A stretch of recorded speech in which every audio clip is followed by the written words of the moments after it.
আসসালামু আলাইকুম ওয়া রাহমাতুল্লাহি ওয়া বারাকাতুহু। বিরাদার ইসলাম, আপনারা প্রায় চেনেন কাযযাব বিন ইবলিস, যাকে মানুষ বলে আব্দুর রাজ্জাক বিন ইউসুফ।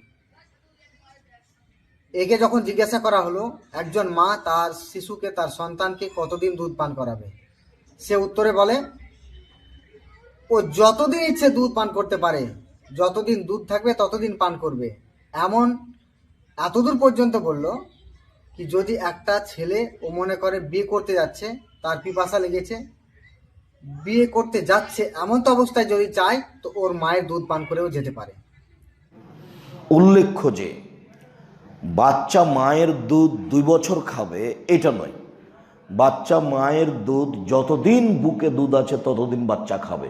2 বছর হোক, 3 বছর হোক, 4 বছর হোক, 5 বছর হোক, তাতে আসে যায় না। এই কাযযাব বিন ইবলিস এ জানে না, এটা না, এ জানে, জানার সত্ত্বেও এই সমস্ত ভুলভাল কোরআন ও হাদিসের হুকুম আহকামগুলো মানুষকে বলে। কেন? ইহুদিদের টাকা, মানুষকে ফিতনা করার জন্য ইহুদিরা তাকে টাকা দিয়েছে, মানুষকেও ফিতনা করছে। ও জানে কোরআন পাকের মধ্যে লেখা রয়েছে ওয়াল ওয়ালিদাতু ইউরদিনা আওলাদাহুন্না হাওলাইনি কামিলাইন। এই আয়াত দ্বারা সমস্ত মুফাসসিরিনে কেরাম এবং 4 জন ইমাম, ইমাম আজম আবু হানিফা, ইমাম শাফি, ইমাম মালিক, ইমাম আহমদ বিন হাম্বল, এই 4 জন ইমামের একমত যে একটা শিশুকে নিজের মা 2 বছর দুধ পান করাতে পারবে, এর বেশি নয়। এই 4 জন ইমামের একমত রয়েছে। কিছু কিছু ফারাজি বা কাযযাব বিন ইবলিসের যারা ফ্যান ফলোয়ার তারা বলে কি না এটা আমাদের মতে, এটা শাফি মতে ইত্যাদি বলে থাকে। আমি বলবো না, ইমামের শাফির মতেও 2 বছর দুধ পান করাবে, এটাই সঠিক, এটাই রয়েছে কিতাবের মধ্যে। শুধু এটাই নয়, তাফসিরের কিতাব তাফসিরে কুরতুবী এবং তাফসিরে ইবনে কাসির, এই দুটো কিতাবের মধ্যেই লেখা রয়েছে যে একটি মা, এই আয়াত দ্বারা তাফসিরে বলছে কি একটি মা তার সন্তানকে 2 বছর দুধ পান করাতে পারবে, এর বেশি নয়। এটাই হচ্ছে সঠিক।